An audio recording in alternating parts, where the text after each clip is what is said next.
Hi everyone, it's Ronette Parker of Ronette Parker ABA, and I'm coming to you on our very first day of 20 questions in 20 days. We said we would launch it August 1st, and here we are. So I received my first question, and I'm very excited to answer it. My first question is, what is ABA and what does an ABA therapist do? Very good information to get before you go about finding one.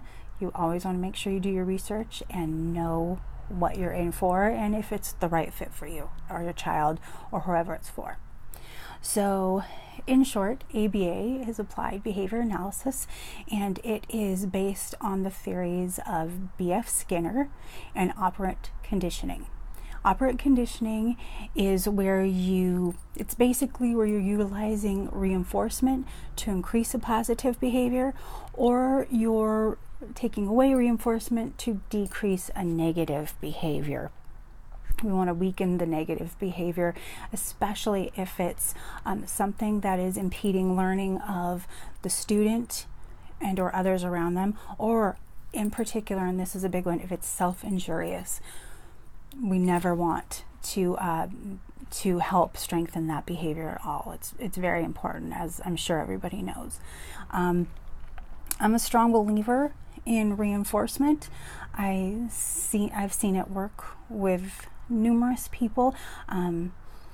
It works for us adults.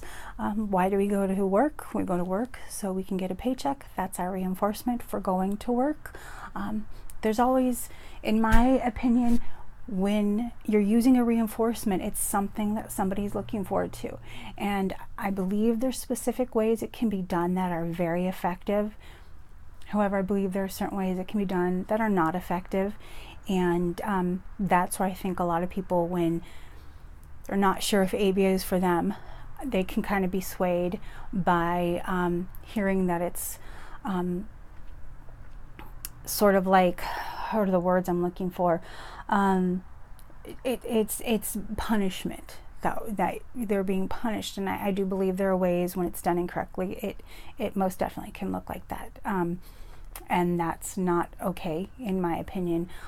We always want to make sure we are honoring the person that we are working with as a person. We're all people first. Okay, so we see, in my opinion, the most effective way is seeing the student as a person first. They're not their label. They are a person. And I believe there's certain ways to go about using it, which I'll address later on. I don't have enough time now, unfortunately, to address all the ways. I really think it's important. So what does an ABA therapist do besides using reinforcement? Well, a way that they can use reinforcement is when you're called in as an ABA therapist, you're called in because there's a certain behavior that needs changing. It's our job to replace this behavior with a functional equivalent replacement behavior. And that's in short called a FERB, F-E-R-B. And you might hear that lingo thrown around a little bit. So you know what it is. It's a functional equivalent replacement behavior. That's a positive behavior that is more functional, that is helping the student.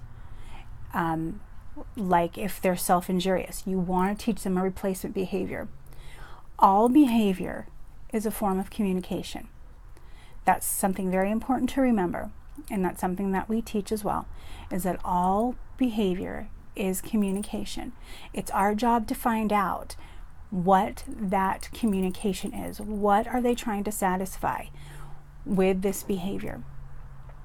So they come in, ABA therapists will come in, and the easiest way for us to figure out what the behavior looks like, what the function of the behavior is, where the behavior exists. So where the behavior is being presented, whether it be during a certain subject at school, whether it be at home, because ABA therapists work in the home as well. You're trying to find out where this behavior is presenting itself. So the first thing we will do is behavior track. We'll data track. And data tracking, in short, is something that I will address later on as well. With many of these things I'll address later on, because it's all very important components for people to understand, to find out if ABA is right for themselves, for their children. Like I said, you always want to make sure you do your research so that you know exactly what you're getting in for, and what to expect from it as well. So data tracking, I myself like to use ABC charts. ABC chart is antecedent, behavior, and consequence. Now, what I will do when I data track is when a behavior presents itself, I write down in the behavior column what the behavior looks like. Now, all behavior needs to be measurable, and you are not writing what you're assuming the behavior is satisfying. You are only writing down what it looks like, where it's being presented, what happened. Say, for instance, a student threw a chair. I would not go in and write student threw a chair because teacher asked them to do math, and math is not a subject they like. I would go in and say at 10:05, teacher asked, or I'm sorry, 10:05, student threw chair. Then I would go to my antecedent. What happened right before that behavior? The teacher asked the student to do math. I don't know if those two are connected. I don't know if the student isn't feeling well. I don't know if something happened right before that I didn't see. I don't know really what the behavior is communicating to us.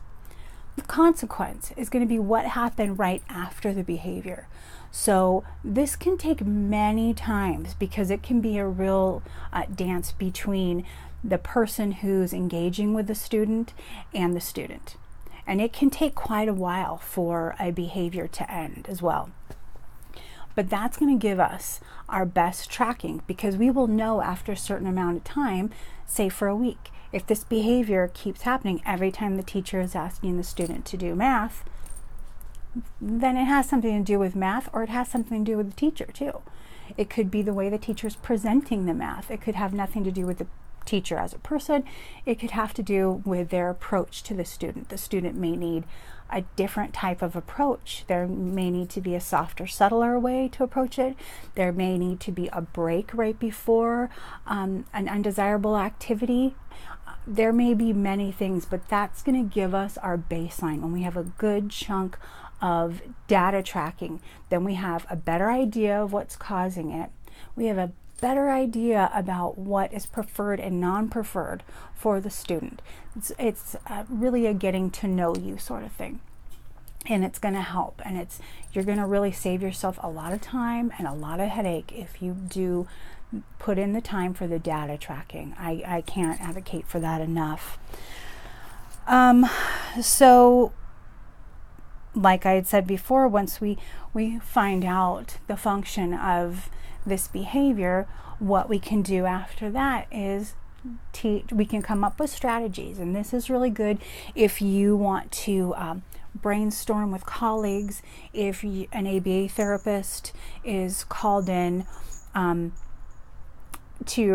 speaking as a teacher right now.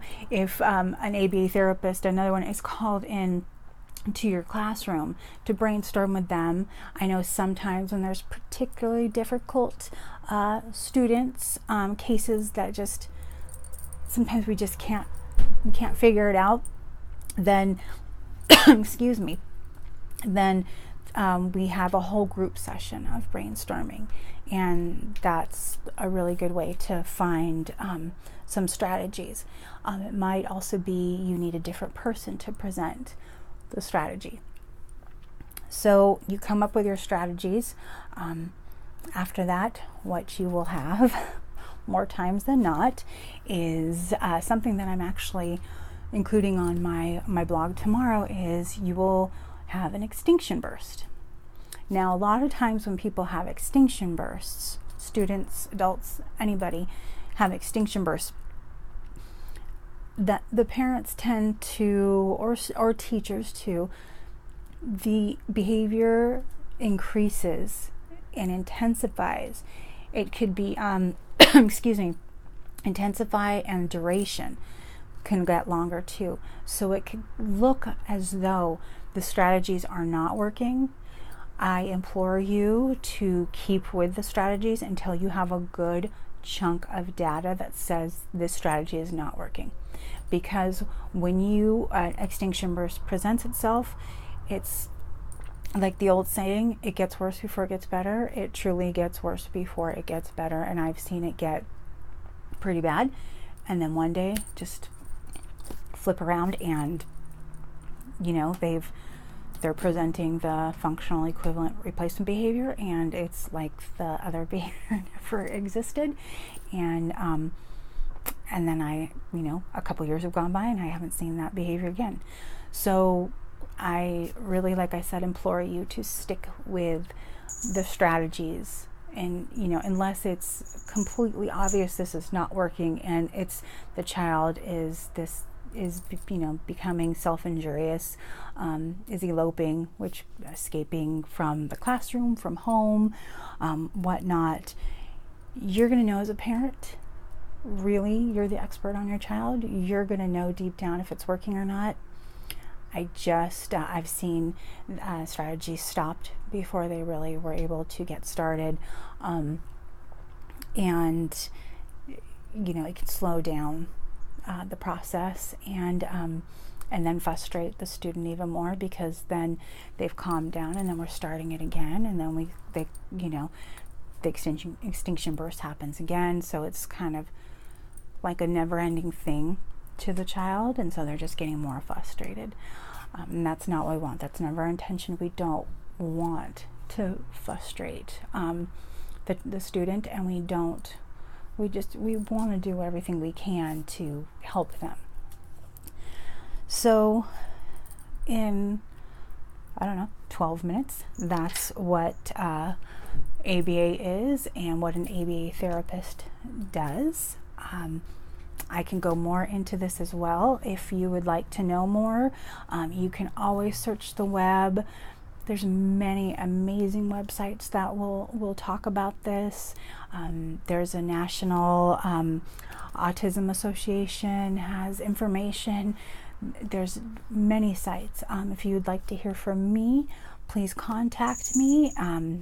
All my information is on my YouTube channel, and I would love to hear from you. And remember, whatever questions you have, chances are there are 10 other people that have the same question, so why not ask? I think the more information we can have, the better, and the more successful our students will be. And as always, I hope you're having a wonderful, wonderful day, and I can't wait to get more questions. And if you like what you hear, then I ask that you please head over to my Facebook